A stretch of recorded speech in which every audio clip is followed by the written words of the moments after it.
आइए देखते हैं प्रश्न की ओर। भारतीय संविधान का हिंदी में अनुवाद किसने किया था?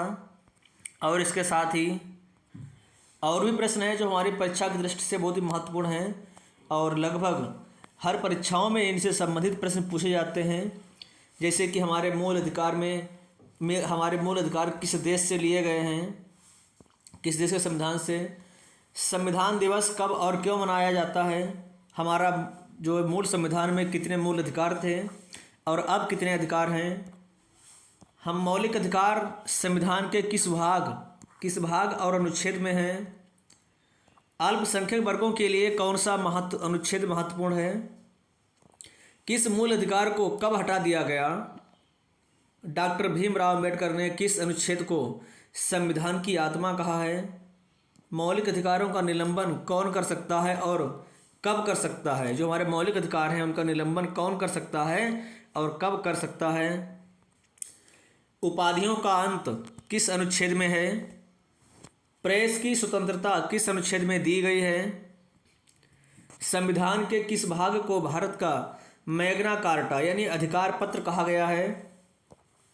मूल संविधान में कितने मौलिक कर्तव्य थे और अब कितने मौलिक कर्तव्य हैं, मूल कर्तव्य किस देश के संविधान से लिए गए हैं, अस्पृश्यता यानी छुआछूत के अंत की बात किस अनुच्छेद में की गई है, संविधान संशोधन की प्रक्रिया कहाँ से ली गई है और नीति निर्देशक सिद्धांत किस देश के संविधान से लिए गए हैं। ये हमारे कुछ महत्वपूर्ण ऐसे प्रश्न हैं जो कि कंपटीशन की एग्ज़ाम में लगभग हर परीक्षा में कहीं न कहीं पूछे जाते हैं और इन सब बातों को ध्यान में रखते हुए हमारा संविधान किसने लिखा था, किस भाषा में लिखा गया था और कब लिखा गया था, किसने उसको हिंदी में अनुवाद किया, इन सब बातों को जानने के लिए आप वीडियो तक पर अंत तक बने रहिए। इन सब प्रश्नों को उत्तर को जानने के लिए वीडियो थोड़ा लंबा हो जाएगा, इसलिए आप वीडियो पूरा देखिए और आपके आने वाली परीक्षाओं में बहुत ही लाभदायक सिद्ध होगा। और हाँ, कापी और पेन आप ज़रूर ले लीजिए ताकि आप इम्पोर्टेंट जो पॉइंट हैं उनको नोट कर लें। आइए चलते हैं आगे। पहली बात हम बात करें अपने भारतीय संविधान की। भारत का संविधान, आप हेडिंग डालिए भारत का संविधान। जो हमारा भारत का संविधान है ये भारत का सर्वोच्च विधान है, ये भारत में सबसे ऊपर इसको दर्जा दिया गया है और यह 26 नवंबर 1949 को भारत का संविधान पारित हुआ था। कब पारित हुआ था? 26 नवंबर 1949, आपको तारीख की नोट कर लेनी है। और 1950 को भारत का संविधान लागू किया गया था। लागू कब किया गया था? 26, अब ध्यान रखना है 1950 में, लेकिन पारित कब हुआ था? 26 नवंबर 1949 को। इसीलिए हम क्या करते हैं, 26 नवंबर को भारत में संविधान दिवस के रूप में मनाया जाता है। भारत के में संविधान दिवस कब मनाते हैं? 26 नवंबर, ये ध्यान रखना आप, ठीक है। 26 जनवरी को देश में गणतंत्र दिवस मनाते हैं क्योंकि इसी दिन 26 जनवरी 1950 को भारत का संविधान लागू हुआ था। तो 26 जनवरी क्यों मनाते हैं और 26 नवंबर क्यों मनाते हैं। उसके बाद बात करें भारत का संविधान, इंडियन कॉन्स्टिट्यूशन दुनिया का सबसे बड़ा लिखित संविधान है। देखिए जितने भी संविधान देशों के हैं सबसे बड़ा संविधान है लिखित में, और इसमें लगभग 1,45,000 शब्द हैं, जो इसे दुनिया का दूसरा सबसे बड़ा सक्रिय संविधान बनाता है। और संविधान निर्मात्री सभा जो थी उसके अध्यक्ष कौन थे? डॉक्टर भीमराव अम्बेडकर। संविधान निर्मात्री सभा के अध्यक्ष, दोबारा सुन लीजिए, संविधान निर्मात्री सभा के अध्यक्ष डॉक्टर भीमराव अम्बेडकर थे, BR अम्बेडकर के नाम से जाने जाते हैं। संविधान सभा के सदस्यों ने यह तय किया था कि वह आम सहमति से संविधान का निर्माण करेंगे, न कि बहुमत से। तब कई देशों के संविधान को पढ़ने के बाद, एक देश का नहीं कई देशों के संविधान को पढ़ने के बाद भारत के संविधान को लिखा गया। ये ध्यान रखेंगे आप। इसकी विशेषता क्या है? सबसे पहला यह दुनिया का सबसे लंबा संविधान है हमारा भारत का संविधान। जब मूल संविधान बनाया गया था तो उसमें 22 भाग, 395 अनुच्छेद और 8 अनुसूचियाँ थीं, जबकि वर्तमान में क्या है, 25 भाग हैं, लगभग 470 अनुच्छेद हैं और 12 अनुसूचियाँ हैं। कौन सी अनुसूची कब जोड़ी गई है आपको आगे बता देंगे हम, कि पहले 8 थी या 12 कैसे हो गई। दूसरी इसकी विशेषता क्या है? दूसरे देशों से उधार लिया गया है। क्या क्या है इसमें? भारतीय संविधान में कई प्रावधान ऐसे हैं जो दूसरे देशों के संविधान से लिए गए हैं उनको पढ़ करके वहाँ पर लागू किए गए हैं, इसीलिए इसको बैग ऑफ बोरोइंग यानी उधार का थैला भी कहा जाता है। किसको? हमारे भारतीय संविधान को उधार का थैला भी कहते हैं। इसे आप नोट कर लेंगे। अगली विशेषता क्या है? हस्तलिखित संविधान। ये हाथों से लिखा हुआ संविधान है। किसने लिखा था? प्रेम बिहारी नारायण रायजादा। इनका आप नाम नहीं भूलेंगे, प्रेम बिहारी नारायण रायजादा। ये बहुत आपके लिए इम्पोर्टेंट हैं। प्रेम बिहारी और नारायण रायजादा, इन्होंने मूल भारतीय संविधान को सुंदर सुलेख के साथ इटैलिक शैली में हस्तलिखित किया। इनके द्वारा लिखा गया था। प्रश्न पूछा जाता है कि लिखा किसने था? तो प्रेम बिहारी नारायण जादा इसके जो राइटर थे इन्होंने लिखा था और इटैलिक शैली में लिखा गया था। उन्होंने इसके लिए लेखन को पूरा करने में 6 महीने का समय लिया था। कितने महीने का समय लिया था? 6 महीने का लिया था। और इस काम के लिए उन्होंने कोई फीस नहीं ली थी, यानी बिल्कुल फ्री में काम किया था। और बल्कि यह कहा था कि संविधान के हर पन्ने पर अपना नाम और आखिरी पन्ने पर अपने दादा का नाम लिखने की इजाज़त मांगी थी। इन्होंने जो संविधान लिखा था उसको समय लिया था 6 महीने का, और उन्होंने इसके लिए कोई फीस नहीं ली, बल्कि संविधान के हर पन्ने पर अपना नाम और आखिरी पन्ने पर अपने दादाजी का नाम लिखने की इजाज़त मांगी थी। किसने? प्रेम बिहारी नारायण रायजादा ने। इसकी विशेषता आगे क्या है? संविधान की मूल प्रतियां। देखिए, संविधान की मूल प्रतियां संसदीय पुस्तकालय में रखी जाती हैं। कहाँ रखी जाती हैं? संसदीय पुस्तकालय में। इन्हें हीलियम से भरे एक बॉक्स में रखा जाता है और नेफ्थलीन जो होता है उसकी गेंदों के साथ साथ फलालेन के कपड़े में लपेटा जाता है। आइए जानते हैं कि संविधान से जुड़ी किन किन चीज़ों को दूसरे देशों से लिया गया है। अच्छा, हाँ, यहाँ पर एक चीज़ और देख लेते हैं। जो मूल संविधान हमारा था वो अंग्रेजी भाषा में था। किस भाषा में था? अंग्रेजी भाषा में था। और इसका हिंदी अनुवाद कब किया गया? 1950 में। संविधान सभा के अध्यक्ष कौन थे? डॉक्टर राजेंद्र प्रसाद के द्वारा करवाया गया था, प्रकाशित किया गया था। और मूल संविधान के हिंदी संस्करण यानी अंग्रेजी से हिंदी में किसने लिखा था? सुलेखन बसंत कृष्ण वैद। ध्यान रखना, इसका सुलेखन किसने किया था? बसंत कृष्ण वैद ने किया था। किसका? इस संविधान का अंग्रेजी से हिंदी में अनुवाद। इनका आप नाम बिल्कुल नहीं भूलेंगे, बसंत कृष्ण और वैद। यही थे जिन्होंने क्या किया था? संविधान को अंग्रेजी से हिंदी में लिखा था, यानी कि ट्रांसलेट किया था इसका।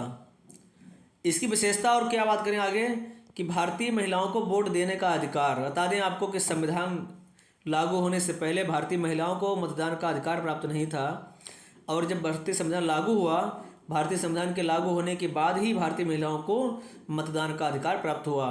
पहले उन्हें इस अधिकार से वंचित कर दिया गया था और केवल पुरुषों को ही वोट डालने का अधिकार था। तो आप इस बात को समझिए कि हमारा मूल संविधान किस भाषा में था? अंग्रेजी में था। और किसने लिखा था? प्रेम बिहारी नारायण रायजादा ने लिखा था। किसमें?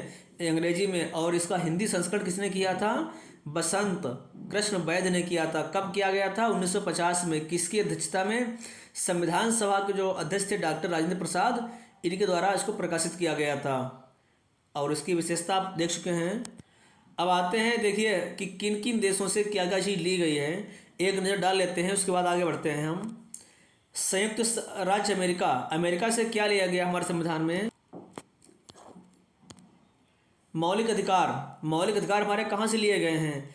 अमेरिका से ही लिए गए हैं। न्यायिक पुनरावलोकन, संविधान की सर्वोच्चता, संविधान हमारा सर्वोच्च है, यह कहाँ से लिया गया है? इसकी सर्वोच्चता अमेरिका से। न्यायपालिका की स्वतंत्रता, निर्वाचित राष्ट्रपति और उस पर महाभियोग, हम राष्ट्रपति का निर्वाचन करेंगे और उस पर आवश्यकता पड़ने पर महाभियोग भी लगा सकते हैं, उसको हटा सकते हैं उसके पद से।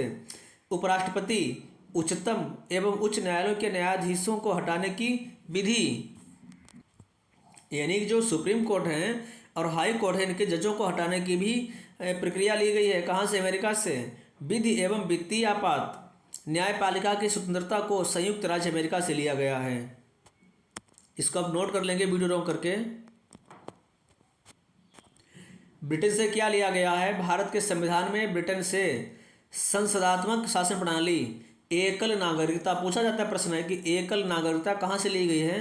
आपको ध्यान रखना है, ब्रिटेन से ली गई है। संसदात्मक शासन प्रणाली कहाँ से ली गई है? वो भी आपकी ब्रिटेन से ली गई है। एवं विधि निर्माण, विधि का शासन, मंत्रिमंडल प्रणाली, परमाधिकार लेख, संसदीय विशेषाधिकार, जो संसदीय विशेषाधिकार हैं, और द्विसदनवाद, ये भी आपका ब्रिटेन से ही लिया गया है। आपका आगे कौन सा देश है? आयरलैंड। आयरलैंड से क्या लिया गया है? नीति निर्देशक सिद्धांत। यह बहुत प्रश्न महत्वपूर्ण है, पूछा जाता है कि जो नीति निर्देशक तत्व हैं, ये सिद्धांत कहाँ से लिए गए हैं? आपको ध्यान रखना है, ये आयरलैंड से लिए गए हैं। और राष्ट्रपति के निर्वाचन मंडल की व्यवस्था, देखिए राष्ट्रपति का जो पद है वो तो अमेरिका से लिया गया है, लेकिन निर्वाचन इसका कैसे होगा, जो उसकी मंडल की व्यवस्था है, ये आयरलैंड से ली गई है। राष्ट्रपति द्वारा राज्यसभा में साहित्य, कला, विज्ञान तथा समाज सेवा आदि के क्षेत्रों में व्यक्तियों को सम्मानित करना आयरलैंड के संविधान से लिया गया है। जो हमारे राष्ट्रपति सम्मानित करते हैं व्यक्तियों को कला, विज्ञान, साहित्य के क्षेत्र में, यह भी हमारा आयरलैंड से ही लिया गया है। आपका आगे है ऑस्ट्रेलिया। यहाँ से क्या लिया गया? प्रस्तावना की भाषा, यानी हम भारत के लोग। आगे क्या है? समवर्ती सूची का प्रावधान है। जो समवर्ती सूची जो है, इसको भी ऑस्ट्रेलिया से ही लिया गया है। केंद्र एवं राज्य के बीच संबंध तथा शक्तियों का विभाजन, व्यापार, वाणिज्य और संसद जो दोनों सदन होते हैं उनकी संयुक्त बैठक को ऑस्ट्रेलिया के संविधान से लेकर भारतीय संविधान में जोड़ा गया है। देखिए जो संसद होता है, इसके 2 सदन होते हैं, पहले भी बता चुके आपको हैं कि जो संसद होता है इसके कितने सदन होते हैं? 2 सदन होते हैं, एक निम्न सदन और एक उच्च सदन होता है। और उच्च सदन कौन होता है? राज्यसभा होती है, राज्यसभा। और निम्न सदन क्या होता है? लोकसभा होती है। इनकी जब संयुक्त बैठक जो होती है वो उसको भी जो प्रावधान है कहाँ से लिया गया है? संयुक्त बैठक जो इसके ऑस्ट्रेलिया से ही लिया गया है। आगे जर्मनी से क्या लिया गया है? जर्मनी के संविधान से आपातकाल के दौरान राष्ट्रपति के मौलिक अधिकार संबंधी शक्तियाँ, एक राष्ट्रपति जो है, जो हमारे मौलिक अधिकार हैं उनको भी क्या कर सकता है? इनको बदल सकता है, यानी इन पर रोक लगा सकता है। ये शक्तियाँ किसके पास है? राष्ट्रपति में। नहीं तो पूछा जाता है कि मौलिक अधिकारों के संबंध में शक्तियाँ किसके पास हैं? केवल राष्ट्रपति के पास हैं। आपातकाल के समय मूल अधिकारों का परिवर्तन कहाँ से लिया गया है? जर्मनी से लिया गया है। अब बात करें हम साउथ अफ्रीका की। साउथ अफ्रीका में क्या है, वहाँ से क्या लिया गया है? देखिए साउथ अफ्रीका से संविधान संशोधन की प्रक्रिया का प्रावधान है, पूछा जाता है। और हमारे किस अनुच्छेद में है? 368 में है, ध्यान रखेंगे आप। ये 368 अनुच्छेद में क्या है? संविधान संशोधन की प्रक्रिया का प्रावधान है। राज्यसभा में सदस्यों का निर्वाचन दक्षिण अफ्रीका के संविधान से ही लिया गया है। जो राज्यसभा के सदस्य होते हैं उनका निर्वाचन कहाँ से लिया गया है? दक्षिण अफ्रीका से ही लिया गया है, ध्यान रखेंगे। अब आपका आगे है कनाडा। कनाडा से भी लिया गया है क्या? संघात्मक विशेषताएं। देखिए सुनिए, हर देश के संविधान से जो आवश्यक था वो लिया गया है, उसको जरूर देखें आप, ये बहुत ही महत्वपूर्ण है। अवशिष्ट शक्तियाँ केंद्र के पास, केंद्र द्वारा राज्य के राज्यपालों की नियुक्ति, उच्चतम न्यायालय का परामर्श, न्याय निर्णय, इन जैसी चीज़ें कनाडा के संविधान से ली गई हैं। आपके 2-3 और हैं, जैसे सोवियत संघ। सोवियत संघ इसको रूस बोलते हैं, ध्यान रखना। अब ये रूस के नाम से प्रसिद्ध है और कह सकते हैं कि इसको RSSR के नाम से जानते हैं, ठीक है। 50 के दशक में रूस जो था वो सोवियत संघ था। क्या था? सोवियत संघ।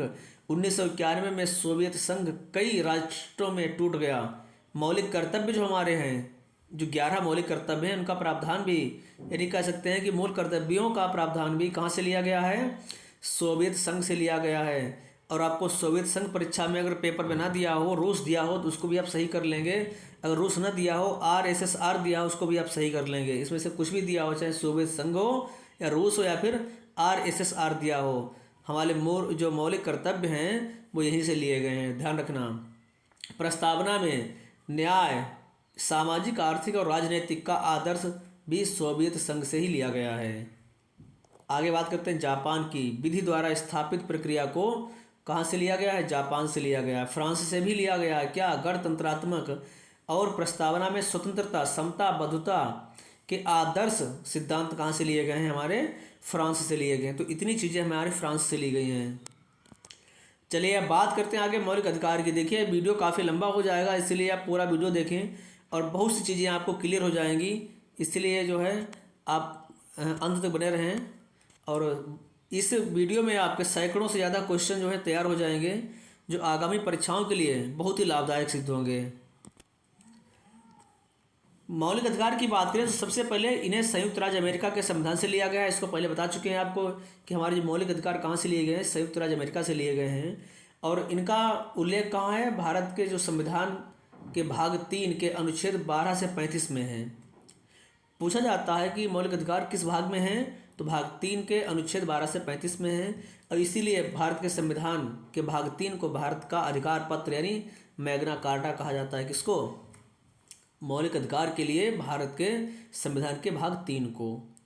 इसे मूल अधिकारों का जन्मदाता भी कहते हैं, यानी भाग 3 को क्या बोलते हैं? मूल अधिकारों का जन्मदाता। मौलिक अधिकारों में संशोधन हो सकता है, ध्यान रखना। राष्ट्रीय आपात के दौरान अनुच्छेद 352 जीवन और व्यक्तिगत स्वतंत्रता के अधिकार को छोड़कर अन्य सभी मौलिक अधिकारों को स्थगित किया जा सकता है। पूछता प्रश्न है कि किस मौलिक अधिकार को स्थगित नहीं किया जा सकता है, तो जीवन एवं व्यक्तिगत स्वतंत्रता। ध्यान रखेंगे, आगे बताएंगे आपको हम कि किस अनुच्छेद में आती है और कौन सा अनुच्छेद सबसे पहले समाप्त होता है। देखिए यहीं पर दिया हुआ है, अनुच्छेद 359 के तहत राष्ट्रीय आपात की घोषणा के साथ ही अनुच्छेद 19 के तहत दिए गए मूल अधिकार स्वतः ही निलंबित हो जाते हैं। अगर जब राष्ट्रीय आपात की घोषणा होती है तो 19 अनुच्छेद है उसके अंतर्गत जितने भी मूल अधिकार दिए गए हैं वो अपने आप ही निलंबित हो जाते हैं। और राष्ट्रीय आपातकाल के समय राष्ट्रपति अधिसूचना जारी करके, कैसे? अधिसूचना जारी करके मूल अधिकारों का निलंबन कर सकता है। प्रश्न पूछा गया था कि मूल अधिकारों का निलंबन कौन कर सकता है, तो राष्ट्रपति के ये शक्तियाँ प्रदान हैं कि राष्ट्रपति मूल अधिकारों का निलंबन कर सकता है। कैसे? अधिसूचना जारी करके। ये ध्यान रखना है, कब? राष्ट्रीय आपातकाल के समय। बता दें आपको कि सबसे पहला जो है अनुच्छेद 19 वो स्वतः ही समाप्त हो जाता है।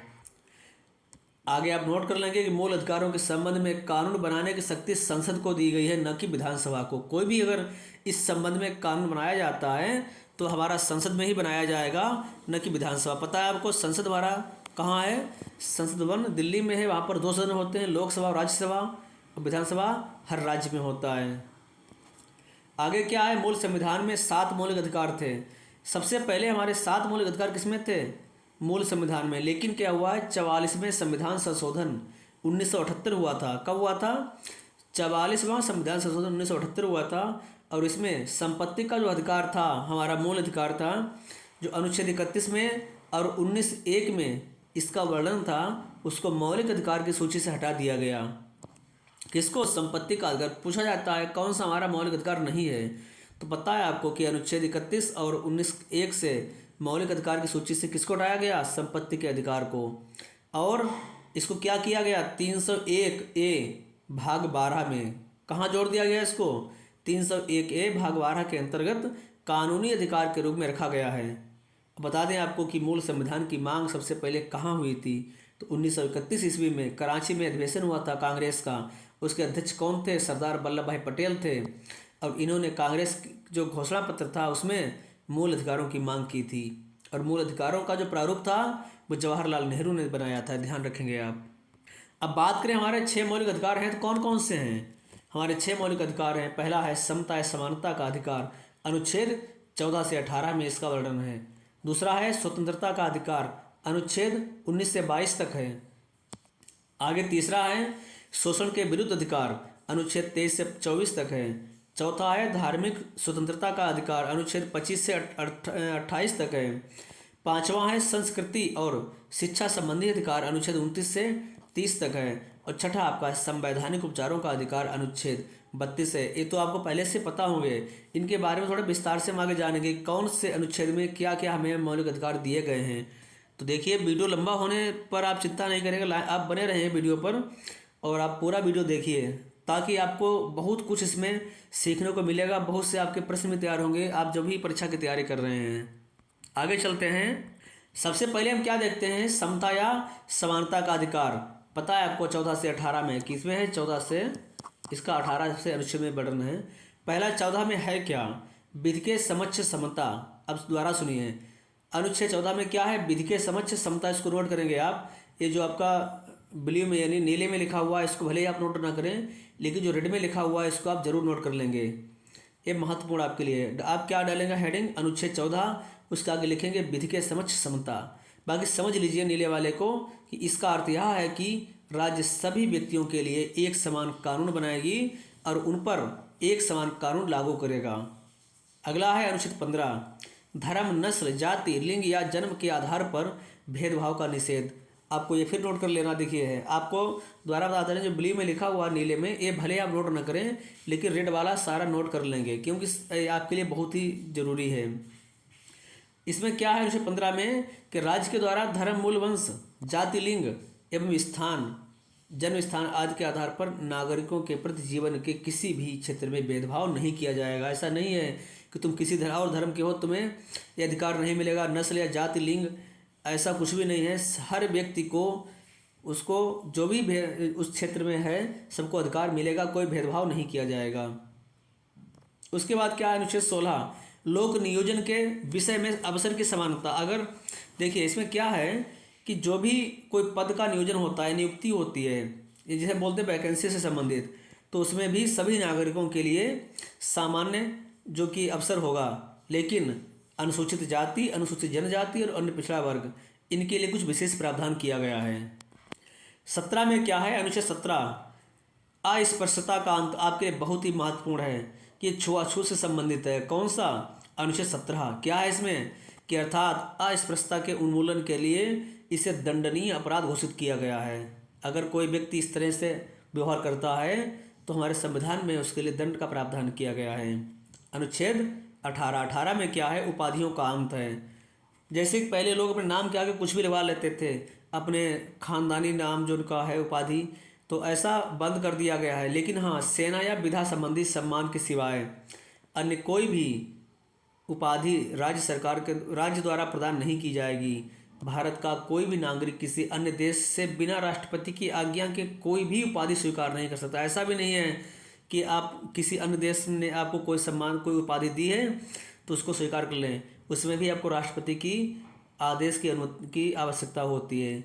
आप नोट कर लेंगे भारत सरकार द्वारा भारत रत्न, देखिए ध्यान देंगे इसको आप, ये आपको बहुत ही जरूरी लिखना है।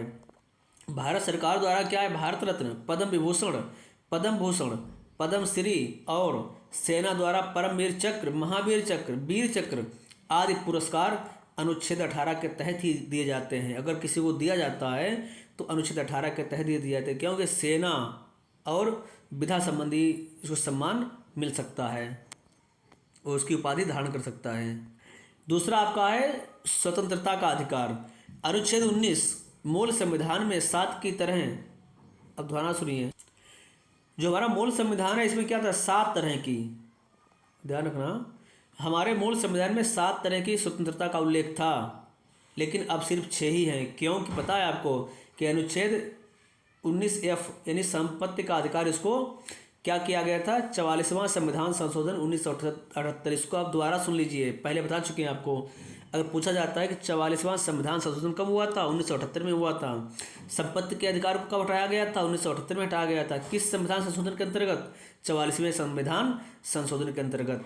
तो ये प्रश्न किसी प्रकार से पूछा जा सकता है, लेकिन आपको इसके बारे में अगर बेसिक से पता है तो आपको किसी प्रकार की कोई समस्या नहीं होगी। अगर आपको ये पहले से बहुत कुछ पता है तो आप वीडियो को फास्ट करके देख सकते हैं, आपका रिवीजन हो जाएगा अच्छी तरीके से। इसमें बहुत कुछ शामिल किया गया है। अब 6 प्रकार की स्वतंत्रताएं कौन कौन सी हैं? सबसे पहला क्या आपका है? 19A। एक खंड क्या है? बोलने की आज़ादी कह सकते हैं, बता दें आपको कि आप अपनी बात को कह सकते हैं। दूसरा क्या है? शांतिपूर्वक बिना हथियारों के एकत्र होने और सभा करने की स्वतंत्रता भी हमें कौन देता है? अनुच्छेद 19 देता है। और संघ बनाने की स्वतंत्रता। उसके बाद देश के किसी भी क्षेत्र में आवागमन की स्वतंत्रता, आपको कोई भी रोक टोक नहीं, आप पूरे भारत में कहीं भी आ जा सकते हैं। और इसके साथ में ही देश के किसी भी क्षेत्र में निवास कर सकते हैं और वहाँ पर आप अस्थायी या स्थायी रूप से बस भी सकते हैं और वहाँ पर आप रह सकते हैं। साथ ही 19G में क्या है? कोई भी व्यापार एवं आजीविका चलाने की आज़ादी मिली आपको है। आप क्या कर सकते हैं? कोई भी आप व्यापार कर सकते हैं और आप आजीविका चला सकते हैं, इसकी आपको क्या है? स्वतंत्रता मिली हुई है। नोट कर लेंगे कि जो प्रेस की स्वतंत्रता है, जिसे मीडिया की बोलते हैं आज़ादी, वो अनुच्छेद 19A में ही वर्णित है। इस चीज़ को आप ध्यान रखेंगे। बताया था आपको, कोई अगर आपातकालीन स्थिति होती है तो अनुच्छेद 19A ही सबसे पहले इसके मौलिक अधिकार निलंबित होते हैं, स्वतः ही होते हैं। अगला अनुच्छेद है 20। इसमें क्या है? अपराधों के लिए दोष सिद्ध के संबंध में संरक्षण। इसमें क्या है? अगर तुमको कोई दोष सिद्ध हो गया है, ध्यान सुनिए, अगर कोई अपराधी है, पकड़ लिया गया, उस पर कोई दोष का सिद्ध हो गया है कि इसने अपराध किया है, तो उसके संबंध में भी उसको 3 प्रकार की स्वतंत्रता का वर्णन है। कैसा? पहला क्या है? किसी भी व्यक्ति को एक अपराध के लिए सिर्फ एक बार सज़ा मिलेगी। ऐसा नहीं है कि आपने एक अपराध किया है तो आपको उसके लिए कई बार सज़ा मिले, एक ही बार सज़ा मिलेगी। दूसरा क्या है? अपराध करने के समय जो कानून है उसी के तहत सज़ा मिलेगी, न कि पहले और बाद में बनने वाले कानून के तहत। अगर आपने कोई इस समय अपराध किया है, जो कानून चल रहा है, तो उसी के अनुसार आपको सज़ा मिलेगी। ऐसा नहीं है कि बाद में और कुछ लागू कर दिया जाए कि चलिए आपने कुछ चोरी की है तो अब आपको फांसी मिलेगी, बाद में बनाया गया, तो ऐसा नहीं होगा। जो वर्तमान में चल रहा था, जिसमें आपने अपराध किया था, वही सज़ा आपको मिलेगी केवल। तीसरा क्या है? किसी भी व्यक्ति को स्वयं के विरुद्ध न्यायालय में गवाही देने के लिए बाध्य नहीं किया जाएगा। अगर कोई अपराधी है, उस पर दोष सिद्ध हो गया है, तो ऐसा नहीं है कि ऊपर ज़बरदस्ती प्रेशर डाला जाए कि नहीं तुम अपने खिलाफ गवाही दो न्यायालय में। तो ये क्या है? ये 3 प्रकार की स्वतंत्रता का वर्णन किसमें है? अपराधों के लिए दोष सिद्ध के संबंध में संरक्षण के लिए। हालांकि इतना आपको डिटेल में नहीं पढ़ना है। इस UPSSC पेट की परीक्षा के लिए आपको बस इतना याद रख लेना है कि अनुच्छेद 20 जो है अपराधों के लिए दोष सिद्ध के संबंध में संरक्षण। लेकिन बाकी आगे परीक्षाओं के लिए आपको ये पढ़ना पड़ेगा, ठीक है। UPSSC में इतना ज़्यादा महत्वपूर्ण नहीं है। आगे क्या है? अनुच्छेद 21, प्राण एवं दैहिक स्वतंत्रता का संरक्षण। देखिए फिर बता दें आपको, ये जो रेड में लिखा हुआ है ये आपको नोट ही करना है, और ब्लू वाला भले ही आप नोट न करें, इसको सिर्फ समझ लीजिए। इसमें क्या होता है? प्राण एवं दैहिक स्वतंत्रता का संरक्षण, अर्थात किसी भी व्यक्ति को विधि द्वारा स्थापित प्रक्रिया के अतिरिक्त उसके जीवन और वैयक्तिक स्वतंत्रता के अधिकार से वंचित नहीं किया जा सकता। बता दें आपको हम कि अभी बताया था कि जब भी कोई हमारे मौलिक अधिकार निलंबित होते हैं तो अनुच्छेद 21 जो है प्राण और दैहिक स्वतंत्रता का संरक्षण, यह हमारा निलंबित नहीं होता है। और अनुच्छेद 21 के तहत क्या है? प्रत्येक सरकार का दायित्व बनता है कि वह अपने नागरिकों को स्वस्थ और स्वच्छ पर्यावरण उपलब्ध कराए। इसके लिए भारत सरकार ने क्या किया है? संसद से राष्ट्रीय हरित न्यायाधिकरण अधिनियम 2010 पारित करवाया है, और अक्टूबर 2010 में राष्ट्रीय हरित न्यायाधिकरण की स्थापना की गई है। राष्ट्रीय हरित न्यायाधिकरण की मुख्य पीठ कहाँ है? नई दिल्ली में है, जबकि 4 अन्य पीठें भोपाल, पुणे, कोलकाता और चेन्नई में है। राष्ट्रीय हरित न्यायाधिकरण देश में पर्यावरण से संबंधित मामलों के लिए उत्तरदायी है। देखिए थोड़ा ये डीपली है, तो हो सकता है कि पेट की परीक्षा में ना आए, लेकिन आपको अनुच्छेद 21 और क्या है इसमें? प्राण एवं दैहिक स्वतंत्रता का संरक्षण, ये आपको नोट ही करना है। आगे चलते हैं। आगे है अनुच्छेद 21 का। देखिए ये बहुत ही महत्वपूर्ण है प्रश्न, ये पूछा जाता है इस ऑप्शन में, ध्यान रखेंगे आप कि 6 से 14 वर्ष के आयु के समस्त बच्चों को, अब इसको आप पूरा लिख लेंगे यहाँ तक। क्या है इसमें? ऐसे ढंग से जैसा कि राज्य के विधि द्वारा आधारित करें, निःशुल्क तथा अनिवार्य शिक्षा उपलब्ध करेगा। यानी आप देखते हैं कि जो प्राइमरी से जूनियर के बच्चे हैं उनको निःशुल्क शिक्षा का प्रावधान दिया गया है, और अनिवार्य शिक्षा। ये कब लागू किया गया था? 86वां संविधान संशोधन हुआ था, कब? 2002 में। इसमें कहा गया था कि 6 से 14 वर्ष के जो आयु के समस्त बच्चे हैं इनको निःशुल्क और अनिवार्य शिक्षा उपलब्ध कराई जाएगी। अब अनुच्छेद 22 की बात कर लें। कुछ दशाओं में गिरफ्तारी और निरोध में संरक्षण। अगर कोई व्यक्ति जिसने अपराध किया है, ध्यान से सुनिए, और पुलिस ने उसको गिरफ्तार कर लिया है, तो उसके लिए भी क्या कुछ आज़ादी हैं? कौन सी हैं? सबसे पहला क्या है? उसे 3 प्रकार की स्वतंत्रता दी गई है। पहला क्या है? हिरासत में लेने का कारण बताना होगा। पुलिस ने अगर किसी को अरेस्ट कर लिया है तो उसको जानने का अधिकार है कि पुलिस ने उसको क्यों अरेस्ट किया है, किस कारण से किया, किस जुर्म में। दूसरा क्या है? 24 घंटे के अंदर, यानी आने जाने का समय छोड़कर उसे दंडाधिकारी के समक्ष पेश किया जाएगा, जो भी नज़दीक में होगा। क्योंकि ध्यान दीजिए कि अगर पुलिस ने किसी को अरेस्ट कर लिया है तो उसको 24 घंटे के अंदर ही किसी दंडाधिकारी के समक्ष पेश करेंगे, और जो आने जाने का समय है उसको उसमें काउंट नहीं किया जाता है। तीसरा क्या है? उसे अपने पसंद के वकील से सलाह लेने का अधिकार होगा। जो व्यक्ति जिसको अरेस्ट किया गया है, गिरफ्तार किया गया है, उसको अपनी मर्जी के अनुसार कोई वकील रख सकता है, और यह उसको अधिकार दिया गया किस अनुच्छेद 22 में। तो आपको बस इतना ही याद रखना है, कुछ दिशाओं में गिरफ्तारी और निरोध का संरक्षण। अब बाकी आपको पढ़ लेना है, इतना सब कुछ नोट नहीं करना है, लेकिन पढ़ना तो आपको है ही कम से कम। तीसरा हमारा अधिकार क्या है? शोषण के विरुद्ध अधिकार। देखिए बहुत ही महत्वपूर्ण है, इसको आप बिल्कुल नोट करेंगे कि अनुच्छेद 23 बताता है मानव के दुर्व्यापार और बलात् श्रम का प्रतिषेध। इसमें क्या होता है? सबसे पहले आप जानते हैं कि मानवों की खरीद बिक्री होती थी, मनुष्यों की, और इसी प्रकार ज़बरदस्ती से काम कराया जाता था, और ये सब क्या किया गया है? निषिद्ध ठहराया गया है, जिसका उल्लंघन विधि के अनुसार दंडनीय अपराध है। लेकिन नोट कर लेंगे, अगर आवश्यकता पड़ी तो आपको राष्ट्रीय सेवा के लिए बाध्य किया जा सकता है। जरूरत पड़ी अगर, तो आपको क्या है? राष्ट्रीय सेवा के लिए बाध्य किया जा सकता है। तो ध्यान के बाकी किसी प्रकार से अगर कोई आप पर प्रेशर डालता है, आपकी खरीद बिक्री होती है, बेकारी इसी प्रकार का कोई ज़बरदस्ती काम लिया जाता है, तो वो निषिद्ध ठहराया गया है, उस पर क्या होता है? एक अपराध माना जाता है। आगे अनुच्छेद 24 में क्या है? बालकों के नियोजन का प्रतिषेध, अर्थात 14 वर्ष से कम आयु वाले बच्चे किसी बच्चे को कारखानों या खानों या अन्य किसी जोखिम भरे काम पर नियुक्ति नहीं किया जा सकता। किसी भी बच्चे को जो 14 वर्ष से कम का है, आयु का आप ध्यान रखेंगे, कब पूछा जाता है उसकी आयु क्या होनी चाहिए? 14 वर्ष से अगर कम है तो उसको किसी भी कारखाने या खानों पर या अन्य किसी जोखिम भरे काम पर नियुक्ति नहीं किया जा सकता है। लेकिन अब पता है आपको कि जो कंपनी वाले होते हैं वो 18 वर्ष से कम का भी नहीं लेते हैं, ठीक है। तो एक इसमें क्या है? अनुच्छेद 24 को ही मानते हैं। और अगला क्या है? धार्मिक स्वतंत्रता का अधिकार। देखिए चौथा जो है, इसमें बहुत ही अच्छी बात है कि ये जो अनुच्छेद 25 है, अंतःकरण की और धर्म के अबाध रूप से मानने, आचरण और प्रचार करने की स्वतंत्रता है। यदि कोई व्यक्ति द्वारा, सुनिए आपको ये नहीं लिखना है, अगर कोई व्यक्ति किसी धर्म को मान सकता है और उसका प्रचार प्रसार कर सकता है, बस इतना ध्यान रखेंगे आप। ये उसको आज़ादी मिली हुई है, ये उसको स्वतंत्रता मिली हुई है। किसमें? धर्म के संबंध में, कि आप किसी भी धर्म को मान लीजिए, आप पर कोई प्रेशर नहीं है, आप पर कोई पाबंदी नहीं कि आप नहीं यही धर्म मानिए, और किसी भी धर्म का आप प्रचार प्रसार कर सकते हैं। लेकिन ध्यान रखना, किसी पर आप ज़बरदस्ती या नहीं कर सकते कि नहीं आप इस धर्म को मानिए, मतलब कोई प्रेशर नहीं दिया जा सकता है, और किसी को ज़बरदस्ती अपने धर्म में आप नहीं मिला सकते हैं। हाँ, अपने धर्म का प्रचार और प्रसार कर सकते हैं आप। अनुच्छेद 26 में क्या है? धार्मिक कार्यों के प्रबंध की स्वतंत्रता। क्या है? देखिए, अगर आप धार्मिक से जुड़े हुए हैं तो आपको यह अधिकार है कि अपनी जो धर्म के लिए संस्थाएं बनाई गई हैं, उनकी स्थापना, उनका पोषण करने की विधि, संपत्ति के अर्जन, स्वामित्व, प्रशासन का आपको पूरा अधिकार है कि इसको आप बनाए रख सकते हैं। अनुच्छेद 27 क्या कहता है? कि किसी भी व्यक्ति को, ये पूरा ही आपको नोट करना है, किसी भी व्यक्ति को ऐसे कर देने के लिए बाध्य नहीं किया जा सकता है। जो टैक्स सरकार लेती है, कि जिसकी आय,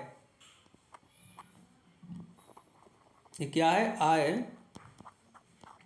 किसी विशेष धर्म अथवा धार्मिक संप्रदाय की उन्नति या पोषण में व्यय करने के लिए विशेष रूप से निश्चित कर दी गई है। अब दोबारा सुनिए ध्यान से।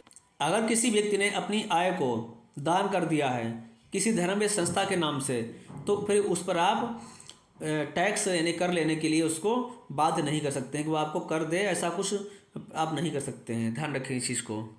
साथ में आपका अनुच्छेद 28 में क्या बोलता है? राज्य विधि से पूर्णता पोषित किसी शिक्षण संस्था में कोई धार्मिक शिक्षा नहीं दी जाएगी। अब देखिए बहुत ही महत्वपूर्ण है कि अगर कोई भी विद्यालय खुला हुआ है, ध्यान रखना, अगर कोई विद्यालय खुला हुआ है और उसको अगर सरकार अपने पास से पैसा दे रही है, उसको पोषण कर रही है, उसके लिए अध्यापक लगाए हुए हैं, तो उसमें क्या है कि किसी भी धार्मिक अनुष्ठान में भाग लेने या किसी धर्मोपदेश को बलात् सुनने हैं तो बाध्य नहीं कर सकते हैं।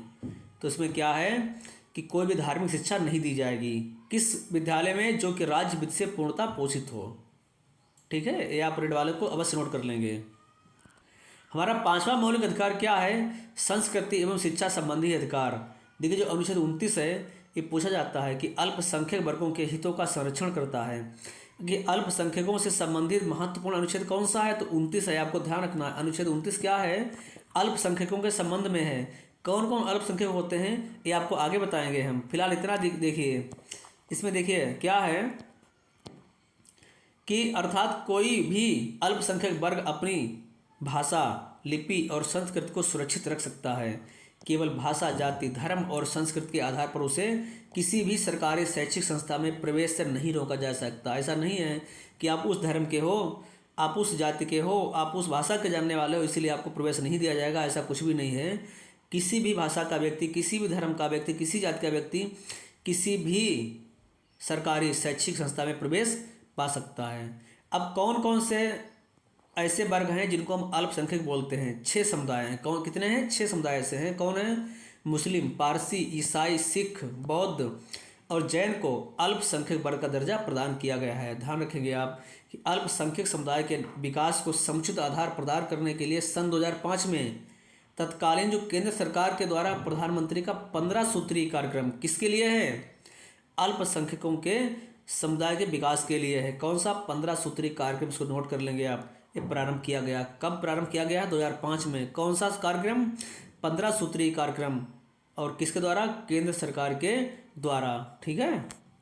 अनुच्छेद 23 की बात करें, अनुच्छेद 23 में क्या है? शिक्षण संस्थानों की स्थापना और प्रशासन करने का अल्पसंख्यक वर्गों का अधिकार है। देखिए दोनों अधिकार अल्पसंख्यक वर्गों से है, लेकिन महत्वपूर्ण 29 है, इसलिए आपको पूछा जाता है तो आपको 29 याद रखना है अनुच्छेद। और 30 में क्या कहा गया है कि इसमें कि अपना जो है कोई भी अल्पसंख्यक वर्ग अपनी पसंद का शैक्षणिक संस्था चला सकता है, चाहे मुस्लिम हो, चाहे वो सिख हो, चाहे ईसाई हो, अपनी जो कि पसंद का कोई भी विद्यालय खोल सकता है, संस्था चला सकता है, और सरकार उसे भी अनुदान देगी। ध्यान रखेंगे कि वो खोल सकता है, सरकार उसको भी अनुदान देगी और उसके साथ भेदभाव नहीं करेगी।